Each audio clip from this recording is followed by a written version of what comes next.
आज मी कामावर जाताना खूप खुश होते, कारण आज मी आणि सूरज आम्ही दोघे कायमचे एकत्र येणार होतो। मी सगळी तयारी अगदी चोख करून ठेवली होती, पण नियतीला काही वेगळंच हवं होतं। मी कामावरून मिठाईचा बॉक्स घेऊन परत घरी आले होते, तेव्हा समोरचं दृश्य पाहून माझ्या पायाखालची जमीनच सरकली। माझं नाव मीनाक्षी आहे। मी 18 वर्षांची असताना माझं लग्न झालं होतं, पण लग्नानंतर 2 आठवड्यातच माझ्या नवऱ्याचा ऍक्सिडेंट झाला आणि तो मला कायमचा सोडून निघून गेला। माझ्या नवऱ्याची नाईट शिफ्ट असायची, त्यामुळे आम्ही लग्नानंतर 1-2 वेळेस फक्त रात्री एकत्र झोपलो होतो। मी खूप उत्तेजित होऊन त्याला प्रतिसाद देत होते, पण एवढ्या तरुणपणी नवरा नसल्याचं दुःख काय असतं हे कोणाला सांगणंही कठीण होतं आणि त्यामुळेच माझ्या तरुणपणीच्या प्रेमाच्या भावना तशाच दाबून राहिल्या होत्या। त्यानंतर मी माझ्या माहेरी राहू लागले। माझ्या माहेरी माझे आई वडील, भाऊ आणि माझी बहिणी आणि आता मी असे आम्ही 5 जण राहत होतो। माझा मोठा भाऊ बिझनेस करायचा, त्याचा बिझनेस आमच्या जिल्ह्यातील 1 नंबरवर होता, त्यामुळे घरची परिस्थिती खूप चांगली होती। घरामध्ये कशाचीच कमतरता नव्हती। अगदी घरामध्ये नोकर चाकर, गाडी अशी सर्व सुख पायाशी लोळत होती। पण माझ्या भावाच्या लग्नाला 10 वर्ष झाली तरी त्यांना मूल झालं नव्हतं। त्यांनी ज्योतिष बाबांना विचारून सगळे विधी केले होते। कधी कधी तर वहिनी आणि माझ्या भावामध्ये भांडणं सुद्धा होत होती। माझ्या बहिणीच्या आईला मूल नव्हतं, तिने वहिनीला दत्तक घेतलं होतं, त्यामुळे माझी आई पण वहिनीला सारखं टोमणे मारायची, तू पण तुझ्या आईवरच गेली आहेस। आईने तर वहिनीला वांझ ही पदवी देखील दिली होती। आणि दुसरं म्हणजे वहिनी घरातील दिवसभर कामं करून खूप थकत होती, कारण आमच्या घरातील नोकर खूप प्रामाणिक होता। घरातील सगळी कामं तो करत होता, सगळ्यांना काय हवं काय नको ते तोच बघत होता। पण अचानक त्याचे वडील वारल्यामुळे त्याच्यावर सगळी जबाबदारी पडली आणि त्याला गावी जावं लागलं होतं, त्यामुळे वहिनीवर घरातील कामाचा खूप ओझं होतं। म्हणून कदाचित ती रात्री माझ्या भावाजवळ जात नसेल, म्हणून त्यांच्यामध्ये भांडणं होत होती। पण मला वहिनीची खूप काळजी वाटत होती, तिचं खूप वाईट वाटत होतं। म्हणून मी तिला दुपारच्या जेवणावेळी म्हणायचे की वहिनी तू बस, मी तुला जेवायला वाढते। पण वहिनी म्हणायची तुमच्या आईला आवडणार नाही तुम्ही काम केलेलं। तरीही मी जबरदस्तीने तिला जेवू घालत होते आणि रात्रीच्या वेळी पण मीच वहिनीचं ताट बनवत होते, कारण मला वाटायचं की एका स्त्रीने दुसऱ्या स्त्रीची मदत केली पाहिजे। एक दिवस मी आईला आणि भावाला म्हणाले की आपल्याकडे एवढा पैसा असून काय उपयोग, सगळी घरातील कामं वहिनीलाच करावी लागतात। माझ्या समजवण्यामुळे आई आणि भाऊ दुसरा नोकर ठेवायला तयार झाले, पण आजकाल प्रामाणिक नोकर मिळणं खूप कठीण होतं आणि विशेष म्हणजे आम्हाला 24 तास आमच्या घरी राहणारा नोकर हवा होता। एक दिवस आम्ही सगळे चहा पीत बसलो होतो आणि आईला अचानक एक फोन आला। आईचा फोन माझ्याकडे होता, पण अनोळखी नंबर होता म्हणून मी आईकडे दिला। फोन कोणत्या तरी एका तरुण मुलाचा होता आणि तो आपल्याकडे कामाला येणार आहे असं आईने सांगितलं।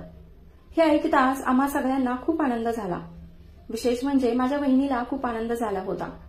मग दुसऱ्या दिवशी सकाळी 9 वाजता दरवाजाची बेल वाजली। घरातल्या सगळ्यांनाच थोडाफार अंदाज होता की कोण आलं असेल, कारण आईने त्या नोकराचा टाइम सकाळी 9 वाजता आहे असं सांगितलं होतं। मी दरवाजा उघडला तेव्हा समोरचं दृश्य पाहून आश्चर्याचा मोठा धक्काच बसला, कारण तो एक तगडा तरुण होता। त्याचं ते शरीर पाहून मी त्याच्या प्रेमातच पडले होते। तो एखाद्या हिरोपेक्षा कमी नव्हता, तो दिसायला खूप सुंदर आणि कमी वयाचा होता। मी तर त्याच्याकडे बघतच राहिले।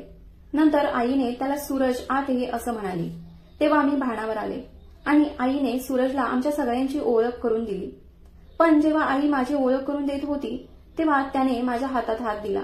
जेव्हा त्याचा स्पर्श माझ्या हातांना झाला तेव्हा माझ्या अंगावर काटाच उभा राहिला आणि तोही माझ्याकडे एका वेगळ्याच नजरेने पाहत होता। आणि नंतर आईने मला त्याची खोली दाखवायला सांगितली। त्याला बघितल्यावर माझी शुद्धच हरपली होती। मी त्याच्याकडे एकसारखे बघत राहिले होते, पण अचानक त्याने माझ्याकडे पाहिलं आणि मला म्हणाला, काय झालं छोटी मालकीण, असं का बघता माझ्याकडे? तेव्हा मी भानावर आले आणि त्याच्यापासून दूर होऊन ही बघा तुमची खोली असं म्हणून खाली पळत गेले आणि माझ्या खोलीत जाऊन झोपले। त्या रात्री मला झोपच लागली नाही। माझ्या डोळ्यासमोर फक्त सूरजच दिसत होता आणि त्याला बघता क्षणी मी खूप उत्तेजित झाले होते। दुसऱ्या दिवशी सूरज सगळ्यांच्या अगोदर उठून घरातील सर्व कामे करू लागला। तो पहिल्या नोकरासारखाच घरातील सर्व कामे, स्वयंपाक सर्व काही करत होता। सूरज आमच्या घरी आल्यापासून मी खूप विचित्र वागू लागले होते। मला फक्त सूरज सोबत बोलावंसं वाटत होतं, त्याला बघतच बसावं असं वाटत होतं, म्हणून मी सारखं किचनमध्ये काहीतरी कारण काढून जात होते।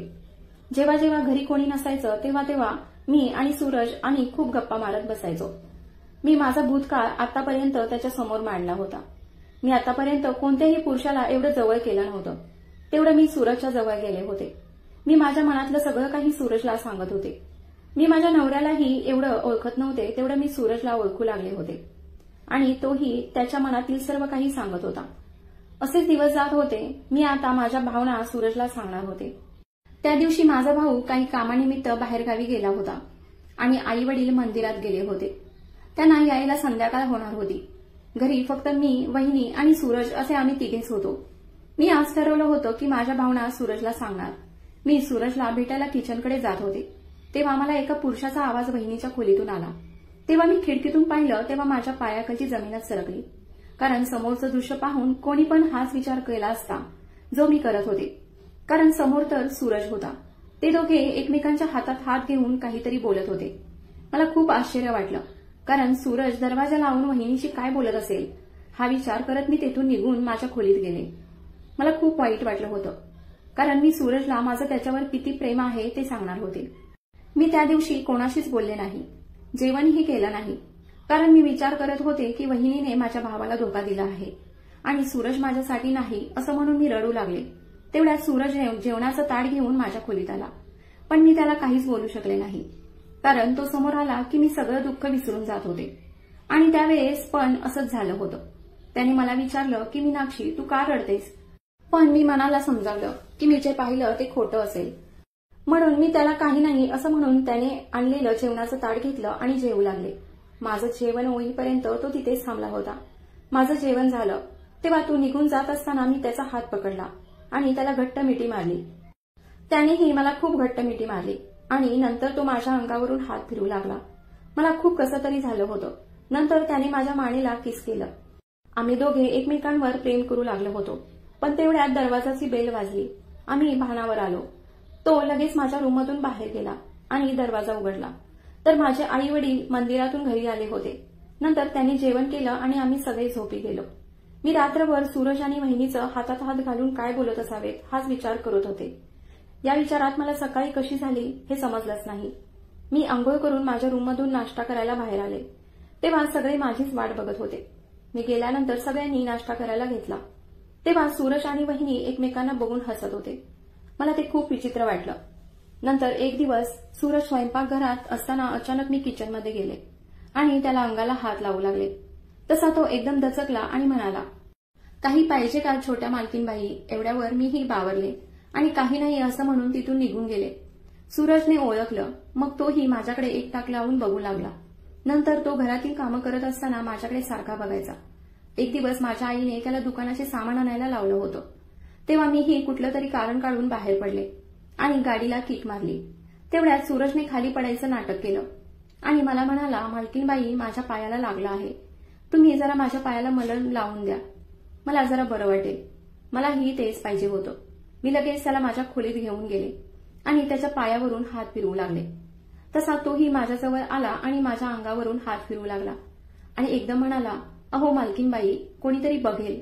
मग मी म्हणाले, बघितलं तर बघू दे, मला नाही काही फरक पडत. आज मला माझ्या मनातलं तुला सांगायचं आहे. मला तू खूप आवडतोस. माझं तुझ्यावर खूप प्रेम आहे. त्यानंतर मग आम्ही एकदम जवळ आलो. मग मला वहिनीच्या खोलीतलं दृश्य आठवलं आणि मी भानावर आले. मी त्याला म्हणाले, चल तुला दुकानात सोडते आणि आम्ही निघालो.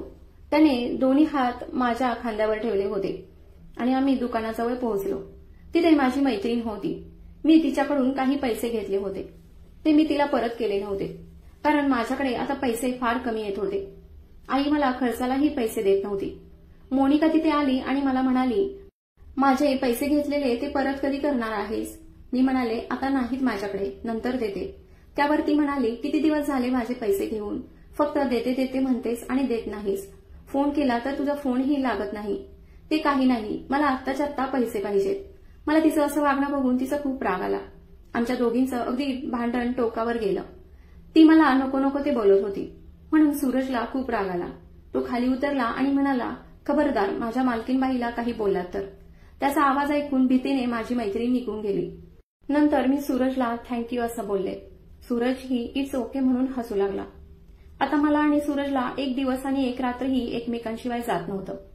दुसऱ्या दिवशी संध्याकाळी जेव्हा सूरज त्याच्या खोलीमध्ये झोपला होता तेव्हा मी एका फटीतून त्याला पाहिलं. त्याला बघितल्यावर माझ्या अंगाचं पाणी पाणी झालं. मग मला राहावे ना म्हणून मी त्याच्या खोलीमध्ये गेले तर त्याची गाढ झोप लागली होती. मी त्याच्याजवळ गेले आणि त्याला जवळ घेऊन कुरवाळू लागले. तेवढ्यात तो जागा झाला आणि मला बघून खूप घाबरला आणि म्हणाला, मालकीनबाई इथं काय करताय? मी म्हणाले, तुझ्या पायाला मालिश करायला आली आहे. त्याने ओळखलं. मग मला त्याने जवळ घेतलं. तेवढ्यात माझी वहिनी किचनमध्ये पाणी प्यायला आली होती आणि तिने कसला आवाज येतोय म्हणून इकडे तिकडे बघू लागली. तिची नजर आमच्यावर जाताच सूरजने माझ्या अंगावर पांघरून टाकलं. वहिनीला काही ओळखलं नाही. मग वहिनी तिथून निघून गेल्यावर आमचा जीव भांड्यात पडला. असं आमचं रोजचं चालू होतं. नंतर एक दिवस सूरज कपडे वाळत घालण्यासाठी गच्चीवर गेला होता आणि त्याला पाहून मीही त्याच्या मागोमाग गेले आणि आम्ही वाळत घातलेल्या कपड्यांमध्ये लपून रोमांस करायला लागलो. एवढ्यात वहिनी तिथे आली आणि मला म्हणाली, हे काय चाललंय मीनाक्षी? एवढ्यात सूरज म्हणाला, कपडा वाऱ्याने खाली पडत होता. तेवढ्यात मालकीनबाईंनी धरला आणि आमची टक्कर झाली. मग वहिनी म्हणाली, बरं ठीक आहे मीनाक्षी तू खाली ये. मग मी खाली गेले. मग मला सूरजशिवाय अजिबात करमत नव्हतं. एक दिवस आमच्या घरातले सगळे कोणाच्या तरी डोहाळ जेवणाला जाणार होते. मी विधवा असल्यामुळे मला आईला सांगून ठेवलं होतं मी येणार नाही म्हणून आणि मी या दिवसाचा फायदा घेण्याचं ठरवलं. घरामध्ये आज फक्त मी आणि सूरज होतो. मग मी एक सुंदर प्लॅन बनवला. त्या रात्री मी आमच्या गच्चीवरचा एक छोटा बेड सजवला होता. गच्ची ही खूप छान प्रकारे सजवली होती. मी सूरजला वर झोपवायला बोलवलं. तो आल्यावर त्याला सर्व बघून खूप आनंद झाला.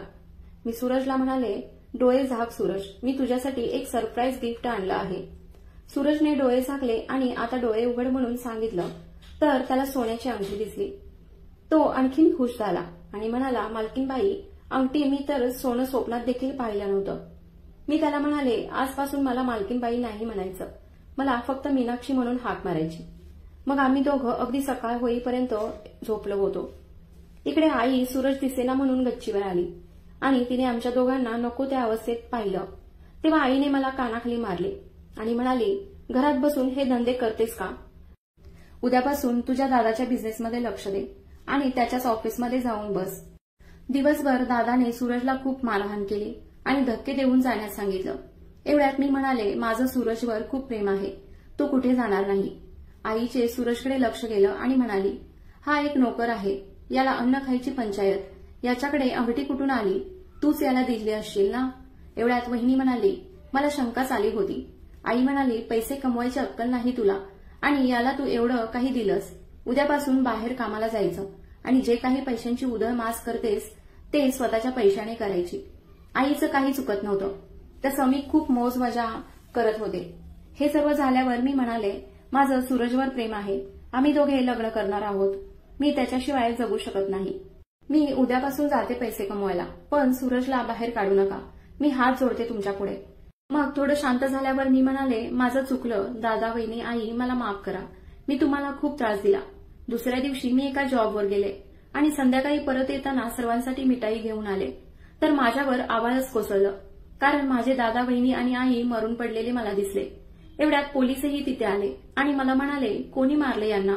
मी म्हणाले, मी नोकरीवरून घरी ही मिठाई घेऊन येत होते तेव्हा ते तिघे मरून पडलेले दिसले. मग पोलीस तपास करायला बाहेर गेले आणि 2 तासांनी पुन्हा घरी आले आणि मला म्हणाले की तूच मारलेस यांना. मी म्हणाले, मी कसं मारू यांना? मग पोलीस म्हणाले, खोटं बोलू नकोस, तूच मारला आहेस, खरं खरं सांग. म्हणून मला लेडीज कॉन्स्टेबलने मारायला सुरुवात केली. तेव्हा मी म्हणाले, हो मीच मारला आहे यांना, कारण मला माझ्या नावावर सगळी संपत्ती पाहिजे होती, म्हणून मी गुंडांना सुपारी देऊन मारलं, कारण माझं आणि सूरजचं लग्न झाल्यावर याची सर्व प्रॉपर्टी माझ्या नावावर करून घेऊन आम्ही दोघे पळून जाणार होतो. पोलीस म्हणाले, कुठे आहे तुझा नोकर? सूरजला बघितलं, तो कुठे दिसला नाही. त्याच्या खोलीमध्ये तर त्याचं सामान पण नव्हतं. माझं माहेरचं असं आता कोणीच राहिलं नाही. सूरज घरातील दागिने आणि पैसे घेऊन पळून गेला होता. हे सर्व बघून मी मोठ्या मोठ्याने रडू लागले व पोलिसांनी मला अटक केली. पोलिसांच्या गाडीतून जाताना मात्र सूरज मला दिसला. तो फोनवर बोलत होता की माझं काम झालं आहे आणि आता आपण लग्न करू. हे ऐकून मी थक्क झाले आणि आश्चर्याने सूरजकडे बघू लागले, कारण त्यानेच मला माझ्या घरच्यांना मारायला सांगितलं होतं आणि त्यानेच पोलिसांना माझ्याबद्दल माहिती देखील दिली होती.